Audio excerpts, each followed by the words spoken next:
gosh, what a day. I am so proud to be here, and I feel like I'm here with all my friends. 3 years with you guys. I've learned to know lots of you by name and certainly by sight, and I am honored to be at this incredibly fabulous school. And what I'd like to say is, good morning. Now what I want you to do is I want you to all stand and give me a really good morning. Come on, everybody stand. Good morning. All right, that feels good to stand too, doesn't it?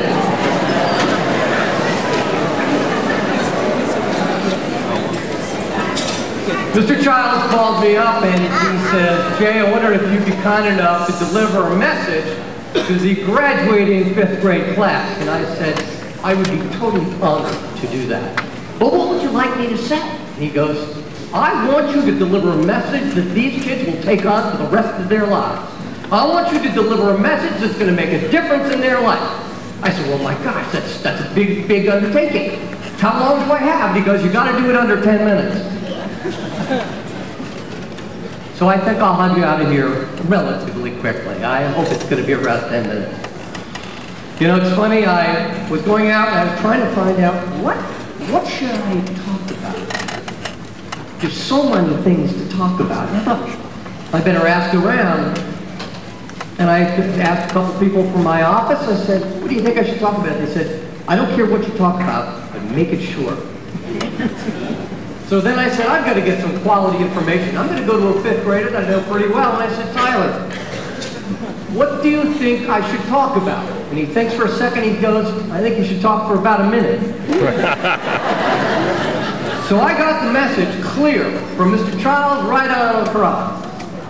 But I'd like to discuss a little bit with you guys in your fabulously exciting new time is about luck. You know, I think a lot of us think about luck all the time. You know, we have a tendency to point our fingers at people and say, you know, boy, he's lucky, or she's lucky, or, Wayne Gretzky, he's a lucky hockey player. And I will tell you that lots of people, we point our fingers at and say, boy, how lucky they are. But you know what? There's two kinds of luck. There's good luck and there's bad luck. And you know what I found? I found that we've got the ability to make our own luck in our lives.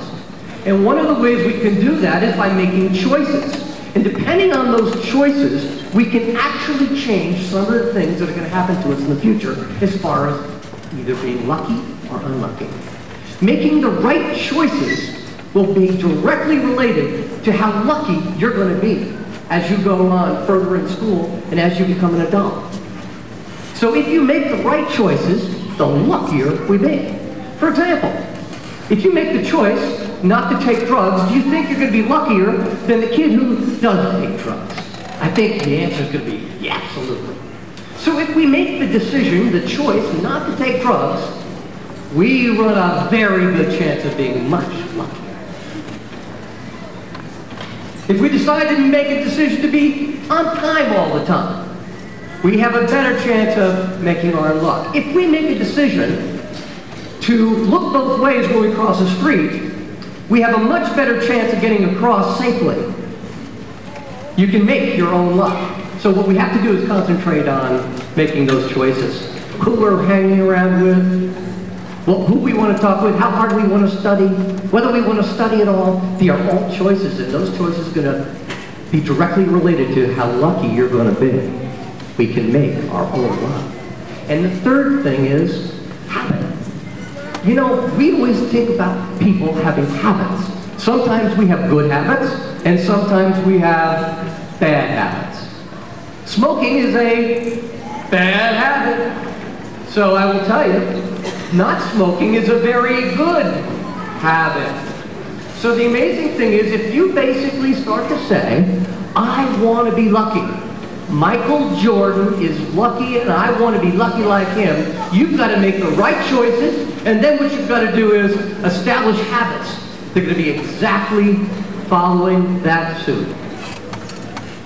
The fourth thing is going to be attitude. I want you to know this is the most important piece of the whole equation. It's going to be what your attitude is. We've got two kinds of attitude, positive and negative. And what we want to do is go through life giving inside ourselves positive attitudes about each other and ourselves. There was a story. There was a matter of fact, a fabulous test on two identical twins. One twin was very, very negative all the time, Jimmy. But Johnny was positive all the time. Two kids look exactly alike, but one's negative, one's positive. So they went to a fine university, to Montclair State University, and they did a test with these two kids. They took little Jimmy, the one who was always negative, and they put him in a room filled with some of the most incredible toys and equipment, big screen TVs, everything a kid would want. It was like a virtual little Disney World. It was an incredible environment. And they put little Jimmy, who was normally negative, and they put him in that environment. But then they got Johnny. They took Johnny, they went next door into another room.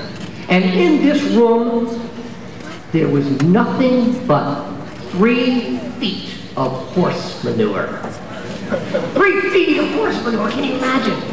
So I come back after about an hour, they open the door, and Jimmy is sitting in the corner by himself, all alone. They said, Jimmy, what's the matter? And they said, I don't want to play with any of this stuff. I'm afraid I'll break it. I'm afraid the puppy will bite me. I just don't feel comfortable.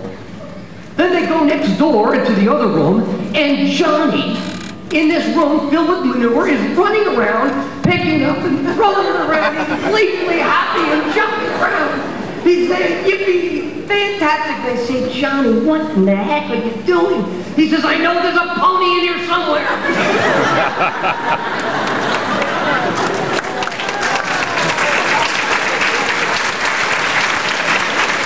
Let me tell you, what we have to have is we've got to have a positive attitude. And I want you to know that that positive attitude can take you so far you can't imagine.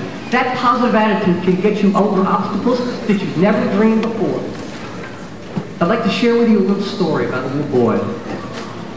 Some of you may be aware of the fact that there's a word called dyslexia, and it's a learning disability, and some people have it, many people have it. But when this little boy, it was years and years ago, he didn't know the word dyslexia. And I will tell you, this little boy had the roughest time in school you've ever seen in your entire life. He couldn't read. And he was always in a class with other kids who couldn't read. He tried so hard, but he just couldn't do it. He tried doubly hard, but it was so difficult. They even took him out of the class and they put him in another room where he would read under a mirror because he saw everything upside down and he would reverse the numbers, which made it almost impossible for him to do his math. He felt so down and discouraged because he had such a difficult time in school, and many kids back then would basically just say, he's just stupid. But you know, that little boy would go home and his mom would say, son, you're not stupid.